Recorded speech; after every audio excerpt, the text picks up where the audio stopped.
دوري أبطال إفريقيا دور المجموعات موسم 2024-2025. نتائج مباريات الجولة السادسة، ترتيب المجموعات بعد انتهاء الجولة السادسة، المتأهلين رسميا إلى ربع النهائي دور الثمانية، موعد القرعة لربع النهائي ومباريات ربع النهائي، موعد مباريات الذهاب في ربع النهائي وموعد مباريات الإياب، كل التفاصيل. السلام عليكم ورحمة الله. أنا أخوكم كريم الهنداوي. يسعدني جدا لو عملت لايك للفيديو، اشتراك في القناة عشان تقدر تتابع معانا كل الأخبار الرياضية أولا بأول. الآن الكل يتساءل ما هو موعد قرعة دور ربع النهائي، موعد قرعة دور الثمانية لدوري أبطال إفريقيا. قبل كده عايز أقول لك إن الجولة السادسة متبقي فيها مباراتين فقط هيكونوا غدا بإذن الله. أفكرك بالمجموعة الأولى اللي خلصت خلاص وتعرفنا فيها على كل شيء، اللي بتضم الهلال السوداني ومولودية الجزائر الجزائري ومازيمبي الكونغولي ويانج أفريكانز التنزاني. لعبنا مباراتين في الجولة السادسة. استطاع نادي مازيمبي أنه يفوز على الهلال السوداني 4-0، والهلال بعد ما تأهل في الجولة الرابعة خسر الجولة الخامسة وخسر الجولة السادسة، وأداء متذبذب للهلال السوداني في الجولة الأخيرة وقبل الأخيرة بعد ما ضمن التأهل في الجولة الرابعة. هارد لك لنادي الهلال السوداني النهاردة، خسارته الكبيرة أمام مازيمبي، ولكن مليون مبروك لتأهله متصدرا للمجموعة الأولى إلى ربع النهائي. نادي مولودية الجزائر النهاردة اللي بيفرض التعادل على نادي قوي جدا اسمه يانج أفريكانز التنزاني في أرضه وفي ملعبه 0-0. التعادل اللي أهل مولودية الجزائر إلى الدور القادم دور الثمانية، ويصبح الترتيب بعد تعادل مولودية الجزائر ويانج أفريكانز 0-0 وفوز مازيمبي على الهلال 4-0.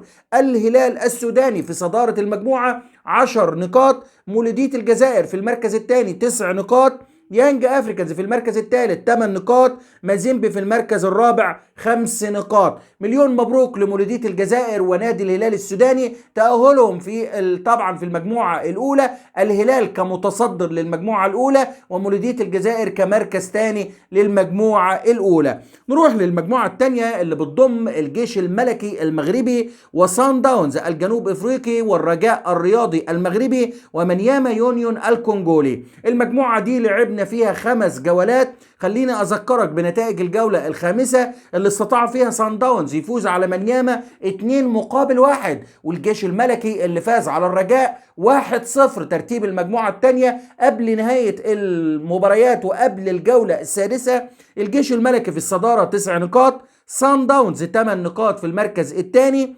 الرجاء في المركز الثالث 5 نقاط، منياما في المركز الرابع 3 نقاط. عندنا مباراتين في الجولة السادسة والأخيرة غدا بإذن الله الأحد 19 يناير 19/1.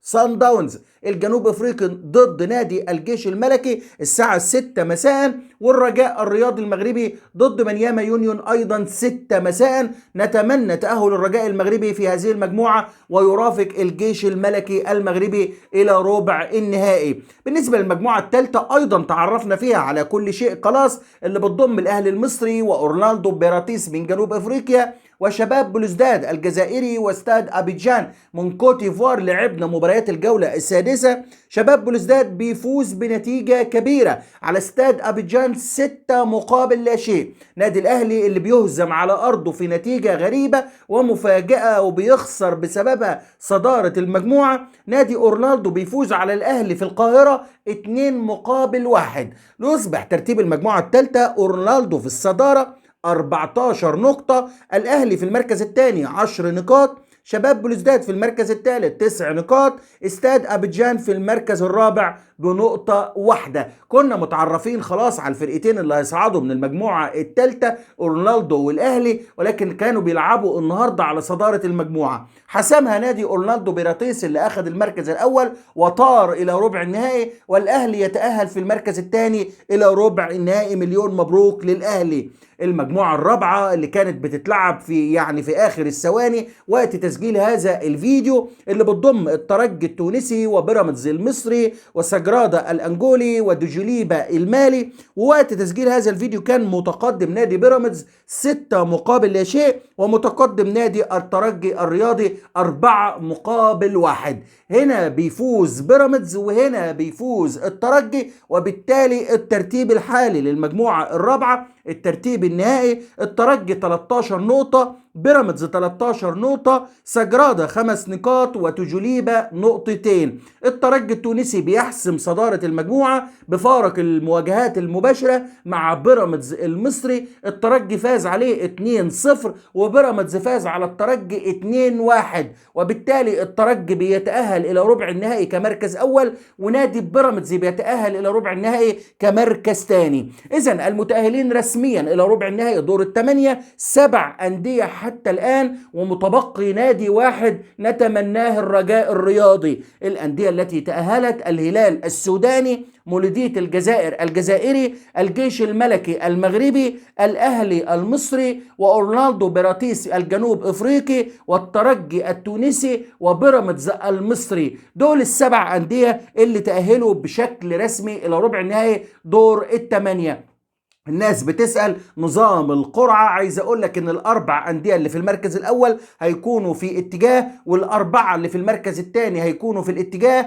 هياخد نادي من الأندية اللي صعدت كمركز اول تلاعب نادي من اللي صعد كمركز ثاني. طيب الأندية اللي في المركز الاول حتى الآن: الهلال السوداني، طبعا اورنالدو بيراتيس ايضا، والترجي. دول ال3 أندية اللي تأهلوا في المركز الاول. المركز الثاني تأهل كل من الأهلي المصري ومولودية الجزائر وبيراميدز المصري. الجيش الملكي المغربي هو حتى الآن متصدر المجموعة الثانية، نتمنى أن يرافقه الرجاء الرياضي المغربي. طيب الناس بتسألنا عن موعد قرعة دور ربع النهائي. موعد القرعة الرسمية اللي بيجريها الكاف قبل الدور ربع النهائي دور الثمانية هيكون في شهر مارس القادم بإذن الله، شهر 3 2025 هو ده موعد القرعة لدور ربع النهائي دور الثمانية. طيب مواعيد مباريات الذهاب والإياب في دور الثمانية ربع النهائي من دوري أبطال إفريقيا موسم 2024-2025: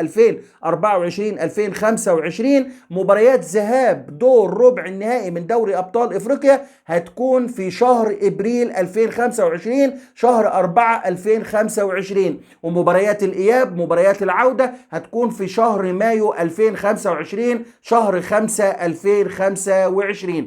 يتبقى لنا في المجموعة الثانية غدا بإذن الله مباراتي الجيش الملكي المغربي ضد نادي سان داونز الجنوب افريقي، ومباراة الرجاء الرياضي المغربي ضد منياما يونيون الكونغولي. وكلنا امل ان يكتمل عقد المتأهلين باذن الله بنادي الرجاء الرياضي المغربي، وهتكون فرحة كبيرة اكيد. وبعد كده ننتظر القرعة ونشوف مين هيلاعب مين في ربع النهائي. انت اكتب القرعة وتوقعاتك للقرعة في التعليقات، والسلام عليكم ورحمة الله وبركاته.